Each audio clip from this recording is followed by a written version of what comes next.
Hi అండి, welcome to Sandhya kitchen. ఇవాళ వచ్చేసి గోధుమ రవ్వతో కేసరి అయితే చేస్తున్నాను. ఇలాగా గోధుమ రవ్వతో కూడా కేసరి చేయండి, ట్రై చేయండి, చాలా బాగుంటుంది. ఫస్ట్ సారి చేసినా కూడా మంచిగా కుదురుతుంది. ముందుగా గ్యాస్ ఆన్ చేసుకొని ఒక కడాయి పెట్టుకుందాము. వెల్లడిపాటి కడాయి పెట్టుకోవాలి. ఇప్పుడు కడాయి పెట్టుకున్న తర్వాత ఇందులోకి 2 స్పూన్ల దాకా నెయ్యి వేసుకుందాము. నెయ్యి వేసుకొని వేడి చేసుకోవాలి.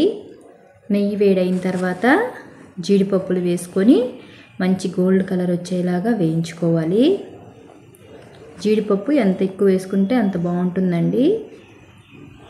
జీడిపప్పు వేసుకొని మంచి కలర్ వచ్చేలాగా బాగా వేయించుకుందాం. సిమ్లో పెట్టే వేయించుకోవాలి. హైలో పెట్టామంటే మాడిపోతాయి. ఇవి వేగిపోయాయి కదా. ఇప్పుడు ఒక గిన్నెలోకి అయితే తీసుకుందాము. ఇప్పుడు ఈ కప్పుతో నేను 1 కప్పు దాకా గోధుమ రవ్వ వేస్తున్నాను.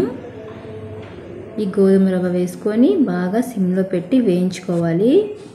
ఇలా వేయించుకోవటం వల్ల టేస్ట్ అనేది చాలా బాగుంటుంది. సిమ్లో పెట్టి సన్నటి సెగ మీదే బాగా వేయించుకోవాలి. అయితే ఫ్రెండ్స్, నేను చేసే వీడియోస్ కనుక మీకు నచ్చినట్టయితే లైక్ చేయండి, సబ్స్క్రైబ్ చేయండి ఫ్రెండ్స్. ఇలాగే పెసరపప్పుతో కూడా నేను చేశానండి, అది కూడా చూడండి.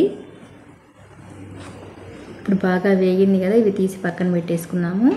ఇప్పుడు అదే కడాయిలో ఈ కప్పుతో నేను రవ్వ తీసుకున్నాను కదా, ఇదే కప్పుతో నేను 3.5 కప్పుల దాకా నీళ్లు వేస్తున్నాను. నీళ్లు కాస్త వేడైన తర్వాత ఈ రవ్వ ఇందులోకి వేసుకున్నాము. ఈ రవ్వ వేసుకొని హై టు మీడియం ఫ్లేమ్లో ఉడికించుకోవాలి. ఇందులోకి ఒక 4-5 యాలకులు దంచి వేసుకుందాము. ఇది ఒకసారి కలిపేసుకొని మూత పెట్టేసి ఉడికించుకుందాము. మధ్యలో ఒకసారి కలుపుకుందామండి. కలిపేసుకొని మళ్ళీ ఉడికించుకుందాము. ఇలా ఉడికింది కదా.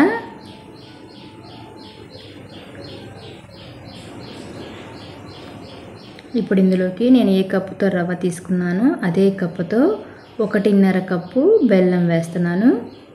ఈ బెల్లం వేసుకొని బెల్లం అంతా కరిగించుకోవాలి. ఇదంతా ఒకసారి కలిపేసుకున్నాము. ఇలాగా గోధుమ రవ్వతోని ఎంతో సింపుల్గా రవ్వ కేసరి ట్రై చేయండి, చాలా బాగుంటుంది.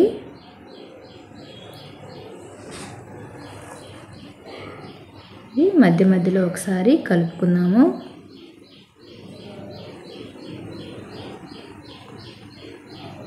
మూత పెట్టేసి హై టు మీడియం ఫ్లేమ్లో ఉడికించుకుందాము.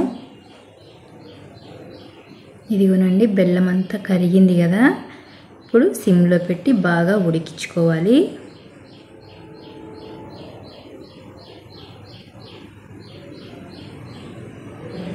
ఇది ఒకసారి కలిపేసుకున్నాము.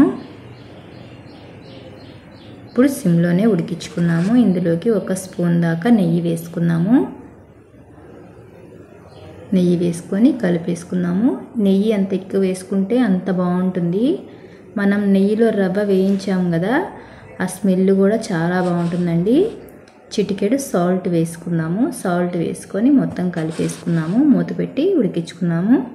ఇదిగోనండి, ఇలా ఉడికిపోయింది కదా. ఇప్పుడు వేయించిన జీడిపప్పు 1 స్పూను నెయ్యి వేసుకొని ఇదంతా కలిపేసుకున్నాము. కలిపేసుకొని గ్యాస్ ఆఫ్ చేసుకున్నామంటే గోధుమ రవ్వతో కేసరి అయితే రెడీ అయిపోయినట్టేనండి.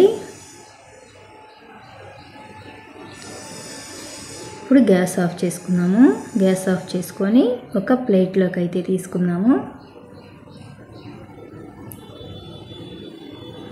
అంతేనండి, చూసారు కదా, రవ్వ కేసరి అయితే రెడీ అయిపోయినట్టే. టేస్ట్ కూడా చాలా బాగుంటుంది. ఒకసారి అయితే ట్రై చేసి చూడండి. ఈ వీడియో కనుక మీకు నచ్చినట్టయితే లైక్ చేయండి, షేర్ చేయండి, కామెంట్ చేయండి, సబ్స్క్రైబ్ చేయటం మాత్రం మర్చిపోకండి.